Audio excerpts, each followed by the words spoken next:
Hey guys, Azeroth here, and this week we're going to be exploring outside of the Shadowfang Keep dungeon. Now to get outside the keep, all you have to do is go to the main courtyard, stand on the ramp here, and either sprint or double jump against this wall. Once behind the fence, simply drop down and you'll be underneath the keep.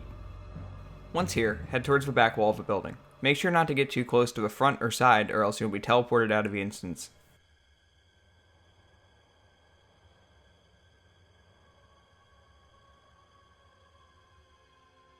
As you can see here, the exterior walls have one-way physics collision, preventing us from passing back into the underside of the dungeon.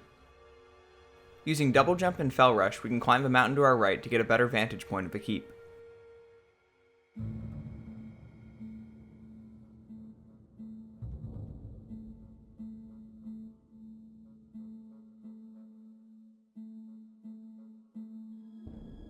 Looking down, we can see that only the parts of the castle visible from within the dungeon have been rendered. While you can enter the chamber where you fight Lord Godfrey, he won't spawn until you defeat the previous bosses.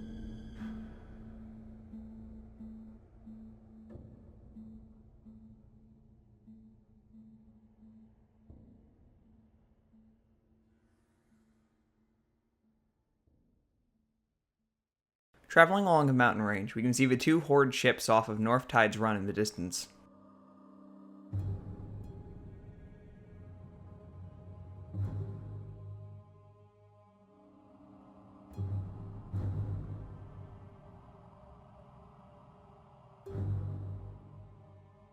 On the live version of Silverpine Forest, these ships, as well as the Horde encampment on the beachhead, are both being burned by Worgen.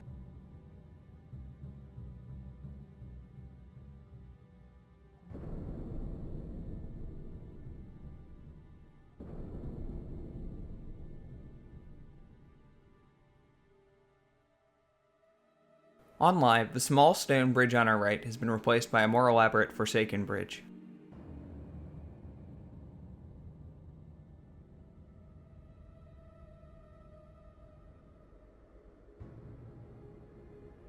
Lordamere Lake and Fenris Isle have both been replaced by a large, untextured area.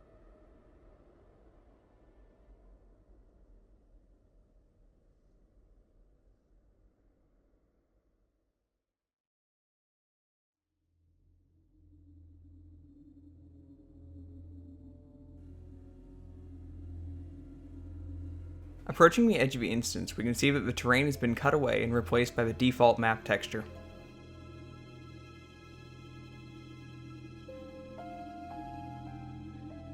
Had the zone been rendered 100 feet farther to the right, we would now be approaching the Dalaran crater.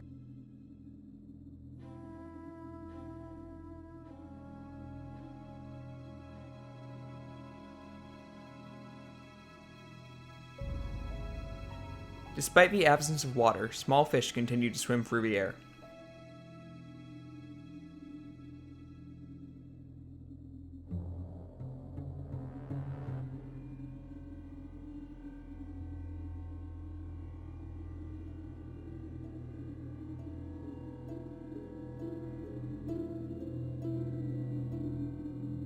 Ambermill is missing its defensive shield. However, unlike most instance towns, its buildings are completely furnished.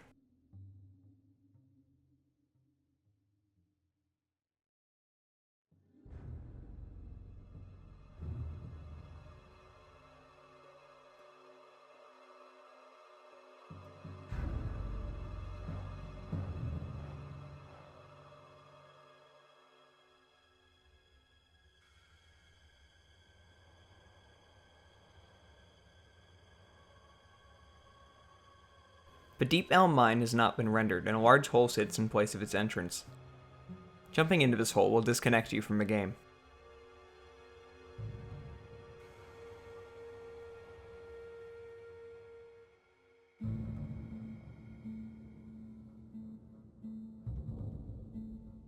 Sections of the original stone road have been awkwardly overlapped with the new Forsaken road. This is most noticeable as we approach the Sepulchre, where the ground juts upwards and the road abruptly shifts from purple to grey.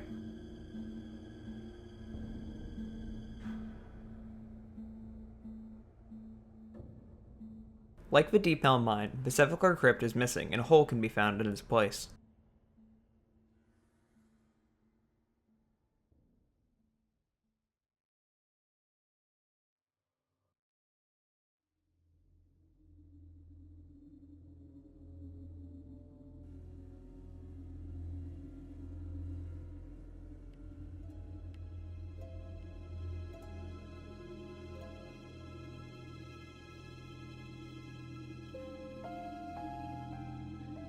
Crossing through a forsaken front, we see the entrance to Shadowfang Keep.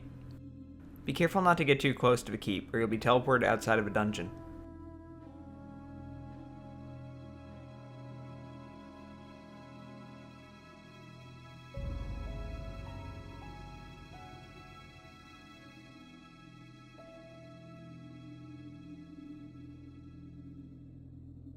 Unlike Ambermill, the buildings inside Pyrewood Village are undecorated.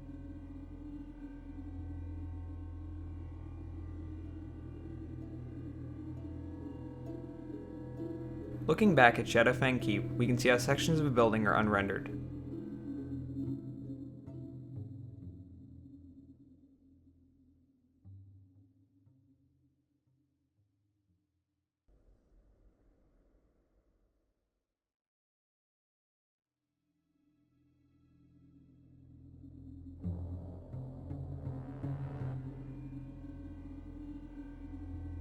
From the Gilnean Lighthouse, we're given a good view of Shadowfang Keep, the Greymane Wall, and Pyrewood Village.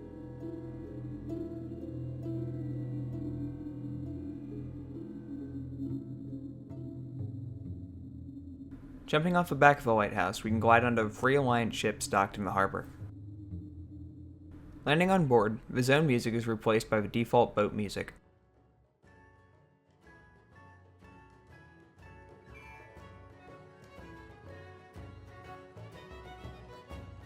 Like an Ambermill, the ship's interior is fully furnished and the chairs are interactable.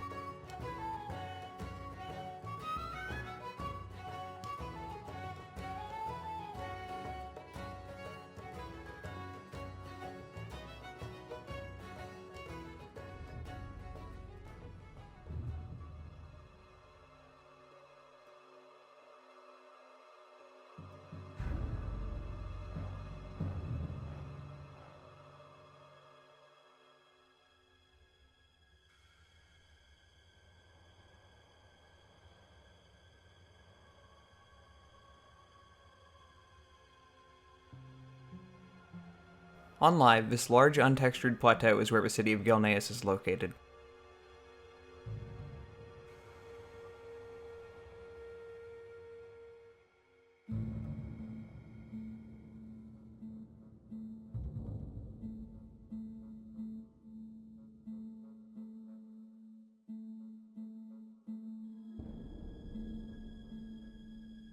Much like where Fenris Isle is supposed to be, this corner of the map is a large untextured area.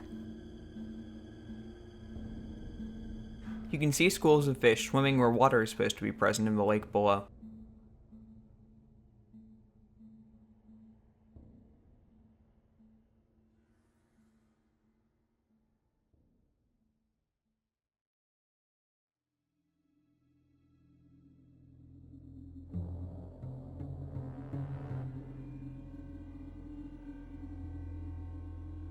Looking up, we see the shattered gates of the Greymane Wall.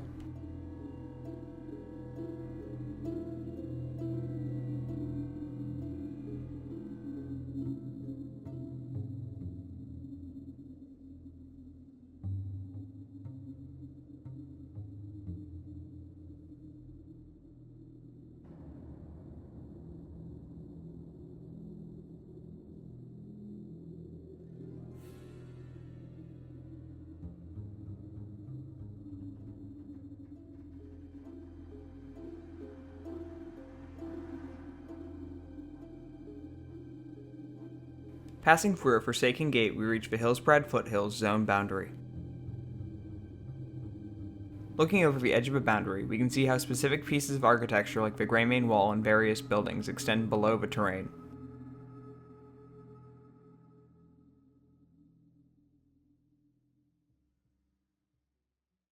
Climb the mountain range just behind the gate and you'll be able to get on top of the Greymane Wall.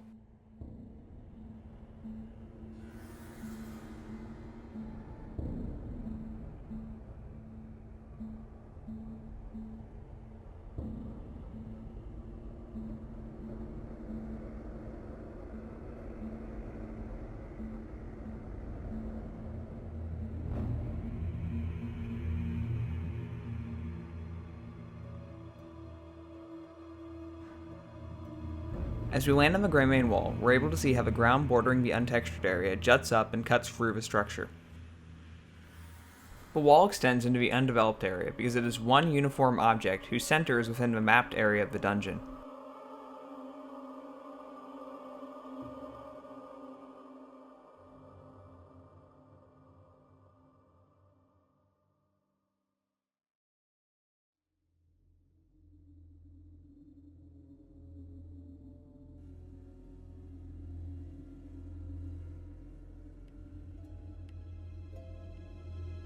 While the water is missing from the lake below, the waterfall effect is still rendered.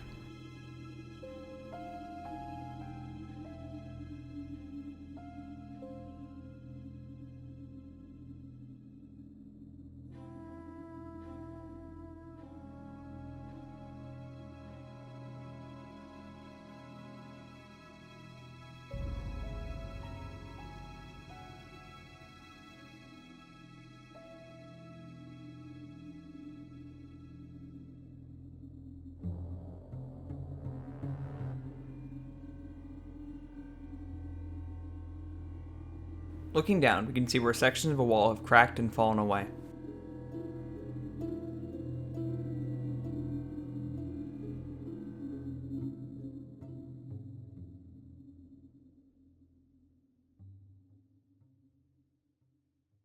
With its overlapping Cataclysm and vanilla versions of the zone, Shadowfang Keep gives us a glimpse back into the history of Silverpine Forest.